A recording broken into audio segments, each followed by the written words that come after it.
제2공항 반대단체는 프랑스 용역 보고서를 분석한 결과 제주공항을 확충하면 항공 수요를 소화할 수 있다고 주장했습니다. 제2공항 제조사 검토위원회에서 최대 쟁점이 될 전망입니다. 무인 셀프 계산대가 늘어나면서 노동자들이 노동 강도 증가와 함께 사실상의 인력 감축 수순이라며 반발하고 있습니다. 국내 미기록종인 미니 벚나무의 집단 자생지가 발견됐습니다. 종 등록과 자원화 길이 열릴 것으로 기대됩니다. 시청자 여러분 안녕하십니까? 뉴스데스크 제주입니다. 현재 제주공항 활용도를 높이는 내용의 파리공항공단 엔지니어링 ADPI의 보고서가 공개됐는데요. 제2공항 반대단체들은 제2공항이 불필요하다는 사실이 입증된 것이라고 주장하고 나서면서 내일 열리는 공개 토론에서 최대 쟁점이 될 전망입니다. 박주현 기자가 보도합니다.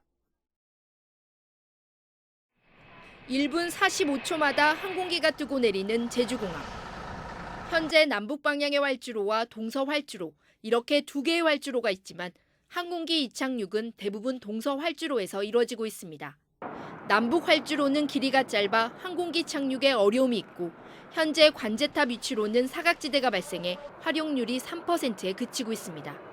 하지만 ADPI 보고서에는 이 같은 남북 활주로 이용률을 높이면 오는 2035년 항공 예상 수요 4,500만 명을 소화할 수 있다고 밝혔습니다. 남북 활주로 연장 없이도 남북 활주로와 동서 활주로를 교차 활용이 가능하다며 고속 탈출 유도로 설치나 관제탑 인원 보강 등만 이루어지면 항공기 이착륙이 시간당 60회까지 가능하다는 겁니다. 보고서가 공개되자 제2공항 반대단체들은 제2공항이 필요하지 않다는 사실이 입증된 것이라고 주장하고 나섰습니다. 국토부가 제2공항 추진을 위해 일부러 보고서를 폐기하고 원희룡 지사와 함께 제2공항 건설이라는 결론을 내놓고는 절차에 끼워 맞췄다고 반발했습니다. 4,500만 달성할 수 있다는 결론이 나왔기 때문에 그렇기 때문에 당연히 제2공항이 건설 필요성이 없어지는 거죠. 그래서 결국 이 보고서의 내용을 통째로 누락했다 봅니다.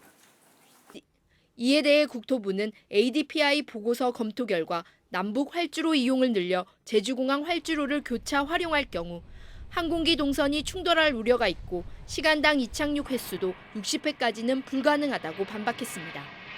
시간당 60회가 아니고 시간당 50회가 가능하다. 그것도 최대한 이상적인 경우에는 50회가 가능하다고 검토가 됐고 또 이제 부가적으로 저희가 이 용량뿐만이 아니라 그럴 경우에는 관제상의 위험도 있다라는 전문가 의견이 있었습니다. 내일 제3차 제2공항 입지 선정 타당성 제조사 검토위원회 회의와 첫 공개 토론회가 예정된 가운데 ADPI 보고서 결과를 둘러싸고 제2공항 반대 측과 국토부 간의 격돌이 예상됩니다. MBC 뉴스 박주연입니다. 원희룡 도지사는 파리공항공단 보고서를 인용해 제2공항이 필요 없다는 반대단체의 주장과 은폐 의혹 제기에 반박했습니다. 원 지사는 개인 유튜브 방송 원더풀TV에서 ADPI는 이론상 검토로 보조 활주로에 대한 방안을 제시했지만 현재 남북 활주로의 경우 착륙이 불가능해 이륙 전용으로 사용할 수밖에 없다고 주장했습니다. 또 ADPI 보고서는 보안 규정에 의해 폐기된 것일 뿐 은폐한 것은 아니라고 반박했습니다. 요즘 대형마트에서는 직원 대신 소비자가 직접 계산하는 무인 셀프 계산대가 늘고 있는데요. 마트 직원들이 노동 강도는 오히려 증가하고 인력 감축으로 이어지는 수순이라며 반발하고 있습니다. 박성동 기자입니다. 계산을 소비자가 직접 하는 무인 셀프 계산대. 무인이라는 말이 무색하게 직원이 손님을 대신해 계산해주고 있습니다. 작동도 익숙치 않고 많은 양을 일일이 계산하기도 어렵다 보니 자연히 일반 계산대로 사람이 몰립니다. 일단 그 카드 할인이라든지 그다음에 이 바코드 같은 거 찍는 것이 좀 불편해가지고 저희들은 또 물건을 좀 많이 사는 편이라서 그래서 유인 계산대를 거의 이용하고 있습니다. 무인 계산대가 들어오면서 일반 계산대는 석 대나 줄고 신규 채용도 이뤄지지 않으면서 계산원은 절반 가까이 줄었습니다. 경무로 그만두는 직원이 많아졌기 때문입니다. 무인 계산대가 들어오면서 거의 매일 성수기라고 보시면 돼요. 예, 그만큼 이제 줄을 많이 서 있고 명절 때처럼 일을 한다고 보시면 돼요. 사정이 이렇다 보니 대형마트의 무인 계산대 도입을 중단하라는 요구가 터져 나왔습니다. 이마트 측이 무인 계산대 사용률을 높이려고 일반 계산대를 무리하게 줄이고 계산원을 다른 부서로 발령해 인력 감축을 유도한다는 겁니다. 인력 감축으로 인한 무인 계산대 확대를 멈추고 계산원들의 동의 없는 발령을 즉각 중단할 것을 요구합니다. 이마트 측은 무인 계산대는 소비자 편의를 위해 도입한 것이고 이용이 분산되면서 계산원의 노동 강도는 오히려 낮아졌다는 입장입니다. 전국 140여 개 이마트 매장 가운데 무인 계산대가 들어선 곳은 제주 지역 3곳을 포함한 60곳. 이마트는 무인 계산대 설치를 확대할 수 있다는 방침이어서 논란은 계속될 것으로 보입니다. MBC 뉴스 박성동입니다. 제주도의원 16명이 소속된 제주민생경제포럼은 성명을 내고 이마트의 기업형 슈퍼마켓인 노브랜드 개점에 반대한다고 밝혔습니다. 이들은 관광과 건설 산업의 침체로 제주 경제가 심각한 위기 상황인 가운데 기업형 슈퍼마켓이 도내 전역으로 확산될 수 있어 우려스럽다며 정부와 제주도는 대기업의 가맹점을 통한 편법 출점을 규제할 수 있는 제도 개선에 나서라고 요구했습니다. 정부가 올해는 제주 지역에 시내 면세점을 추가로 허용하지 않기로 했습니다.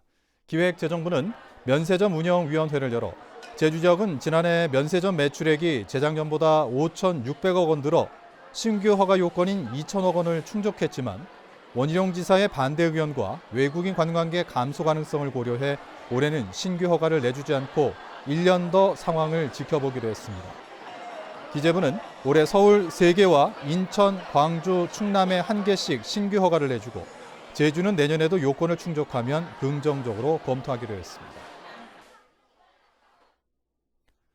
제주도의회 행정사무조사 특위가 다음 달 27일 JDC의 주요 5개 사업장에 대한 증인신문을 진행합니다. 특위는 객관성과 전문성을 높이기 위해 외부 전문가 3명을 위촉하고 다음 달 27일 JDC가 추진한 대규모 개발 사업장 5곳에 대한 증인신문을 실시할 예정입니다. 행정사무조사 대상인 성산포 해양관광단지를 비롯한 나머지 17개 사업장에 대한 현장 방문 등도 오는 7월부터 진행할 계획입니다. 국내 미기록종인 미니 벚나무의 집단 자생지가 제주에서 발견됐습니다. 국내 미기록종인 벚나무의 집단 자생지가 확인되면서 종 등록과 자원화 길이 열릴 것으로 기대됩니다. 김항섭 기자의 보도입니다. 해안절벽 바위 틈 사이에서 자라는 벚나무에 분홍색 꽃이 활짝 피었습니다. 꽃보다 작은 잎은 안쪽으로 말려 들어가 있고 어린 가지에는 털이 나 있습니다. 키가 작아 푸르너스 미니마, 미니 벚나무로 불리는 이 종은 제주에서 처음으로 발견됐는데 최근 집단 자생지가 확인됐습니다. 자생지 전체 면적은 0.6헥타르로 36곳에 10여 그루씩 모여 360그루가 자라고 있습니다. 2013년 발견 당시보다 좀 더 많은 개체들이랑 또 군상으로 여러 군데에서 자생하고 있음이 이번에 밝혀졌습니다. 이 정도의 개체수면 굉장히 멸종위기 또는 희귀식물이라고 볼 수가 있습니다. 이번에 집단 자생지가 발견된 미니 벚나무는 대부분 높이가 50cm 미만의 바위 틈이나 초지에서 자라고 있는 것으로 확인됐습니다. 일반 벚나무는 30-40년이면 평균 12m까지 자라지만 미니 벚나무는 40년이 넘어도 50cm를 넘지 않는 것이 특징입니다. 집단 자생지가 발견됨으로써 이제 향후에 저희가 학계에 보고할 그런 분류학적인 검토도 속도가 붙을 것이고요. 또 자원화에 대한 연구도 추가로 진행할 수 있을 것 같습니다. 국립산림과학원 연구진은 다른 벚나무와 비교 연구에 미니 벚나무의 신종 등록을 추진하는 한편 관상용 등으로 활용할 수 있도록 증식 기술 등을 개발할 계획입니다. MBC 뉴스 김항섭입니다. 제주시 조천읍 함덕리 시멘트 블록 공장의 건축 허가가 부적절했다는 감사 결과가 나왔습니다. 제주도 감사위원회는 공장이 들어선 곳이 지하수 2등급 지역이어서 폐수 배출 시설을 지을 수 없는데도 제주시가 제대로 검토하지 않고 건축 허가를 내주었다고 밝혔습니다. 감사위원회는 제주시에 관련 업무를 처리한 3개 과에 경고하고 공무원 12명은 훈계하라고 요구했습니다. 오늘 오후 2시 50분쯤 서귀포시 성산읍 고성리 광치기 해변에서 낚시를 하던 사람이 보이지 않는다며 다른 낚시객이 해경에 신고했습니다. 해경과 119는 합동 수색 30분 만에 낚시객 54살 홍모 씨를 발견해 병원으로 옮겨졌지만 숨겼습니다. 해경은 목격자 등을 상대로 사고 경위를 조사하고 있습니다. 제주지방검찰청은 미제 사건을 처리한 것처럼 기록을 조작한 혐의로 기소된 현직 경찰관 48살 강모 씨의 공판에서 징역 1년에 집행유예 2년을 구형했습니다. 강 씨는 2017년 자신에게 배당된 도박과 성매매 미제 사건 2건을 군 이송으로 표기해 사건을 처리한 것처럼 속인 혐의로 기소됐습니다. 강 씨에 대한 선고는 다음 달 12일로 금고 이상의 형을 받으면 경찰 공무원직을 잃게 됩니다. 제주지방법원 최성문 판사는 정보통신망 이용 촉진과 정보 보호 등에 관한 법률 위반 혐의로 기소된 A씨에게 벌금 200만 원을 선고했습니다. A씨는 2017년 3월 10일부터 9일간 남편과 연락을 주고받은 여성에게 욕설이 담긴 문자 메시지를 보내 공포심과 불안을 유발한 혐의로 재판에 넘겨졌습니다. 제주 지역 참진드기에서 중증 열성 혈소판 감소 증후군 SFTS 바이러스가 검출돼 주의가 필요합니다. 보건환경연구원은 올해 환자 발생 지역 8곳에서 참진드기를 채집해 SFTS 바이러스 감염률을 조사한 결과 지난달 서귀포시 서호동에서 채집한 참진드기에서 SFTS 바이러스가 검출됐다고 밝혔습니다. 최근 4년 동안 제주에서 발생한 SFTS 환자는 모두 53명으로 이 가운데 7명이 사망했습니다. 환경부 국립생물자원관은 서귀포시 마라도에서 지금까지 국내에서 기록되지 않은 조류인 흰목 딱새를 발견했다고 밝혔습니다. 흰목 딱새는 중국 중부의 고산지대와 티벳, 히말라야 등에 사는 텃새로 길을 잃은 것으로 추정되고 있습니다. 마라도에서는 과거에도 푸른 날개 팔색조 등 국내 미기록 조류가 처음으로 발견됐었습니다. 제주상공회의소 등 경제단체들은 성명을 내고 제2공항 건설을 저해하는 보전지역관리조례 개정안을 철회하라고 요구했습니다. 뉴스데스크 제주를 마칩니다. 시청해주신 여러분 고맙습니다.